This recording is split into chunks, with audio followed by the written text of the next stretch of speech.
स्वतःला ओबीसी नेते म्हणवणारे लक्ष्मण हाके यांनी मुंबईच्या गिरगाव चौपाटीवर आंदोलन सुरू केले।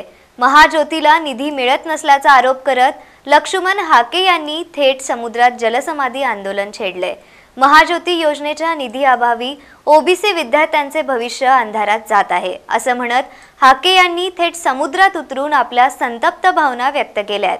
हाके यांच्यासह विद्यार्थी आणि कार्यकर्ते थेट समुद्रात उतरलेत। दरम्यान आंदोलनाची माहिती मिळताच पोलिसांनी तात्काळ हस्तक्षेप करून हाके यांना समर्थकांना ताब्यात घेतले। ओबीसींचे नेते लक्ष्मण हाके यांनी आज गिरगाव चौपाटीतील समुद्रात उतरून आंदोलन केले। हातात मागण्यांचे बॅनर आणि सरकार विरोधातील घोषणाबाजी देत हाकेंसह त्यांच्या कार्यकर्त्यांनी हे आंदोलन केले। विविध मागण्यांसाठी आंदोलन करणाऱ्या लक्ष्मण हाकेंना अखेर पोलिसांनी ताब्यात घेतले। सर्व विद्यार्थ्यांना फेलोशिप दिली जाते तर ओबीसी विद्यार्थ्यांना का दिली जात नाही? ओबीसी विद्यार्थ्यांवर अन्याय होत आहे, हे सरकार सपशेल फेल ठरत आहे।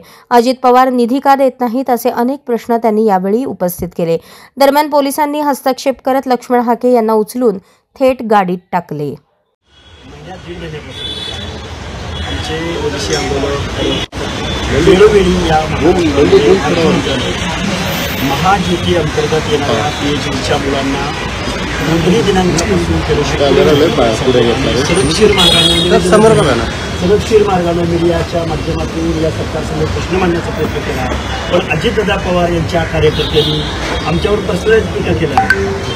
आम्हाला आमच्या प्रश्नाचं उत्तर न देता प्रचंड आम्हाला त्रास दिला। पण आमची सारखीला एक न्याय आणि महाज्योतीला एक न्याय आणि विद्यार्थ्यांच्या बाबतीमध्ये कसला आला जातीयवादावर आम्ही टीका करण्याचं कारण असं की अजितदादा पवार या अर्थमंत्र्यांनी उपमुख्यमंत्र्यांनी सारखीचं दायित्व स्वतःकडे घेतलं, पण महाज्योतीला मात्र वाऱ्यावर सोडलं। ते बहुतेक सगळी खाती बहुजन कल्याण खात्याच्या अंतर्गत, पण सारखीचं स्वजातीची संस्था मग अण्णासाहेब पाटील आर्थिक विकास महामंडळ असतं किंवा सारखी असतं, तिकडं मात्र हजारो कोटीचा निधी हेच अजितदादा पवार महाजातीयवादी माणूस आहेत। परत तुम्ही आम्हाला म्हणता आमची जीभ घसरली।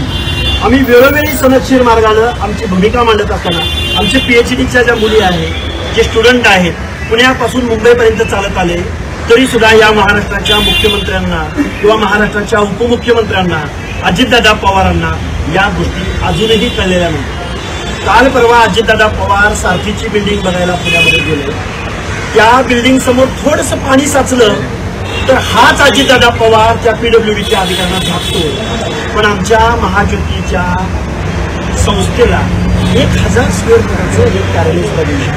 म्हणून आम्ही आज समुद्रामध्ये उड्या घेतल्या होत्या। आमच्या सर्व माता म्हणजे आमच्या भगिनी पीएचडीच्या स्टुडंट सगळी मुलं त्यामध्ये होती। अजितदादा पवारांनी लवकरात लवकर सारखीपेक्षा दुप्पट निधी महाज्योतीला दिला पाहिजे। त्याचं कारण असं आहे की महाज्योतीची विद्यार्थ्यांची संख्या जास्त आहे। आर्थिक विकास महामंडळाचे अध्यक्ष नेमले पाहिजे, त्यांना पैसे दिले पाहिजे आणि महाज्योतीला निधी मिळाला पाहिजे। यानंतर आकडेवारी, सविस्तर आकडेवारी आमचे मित्र ॲडव्होकेट मंगेश ससारे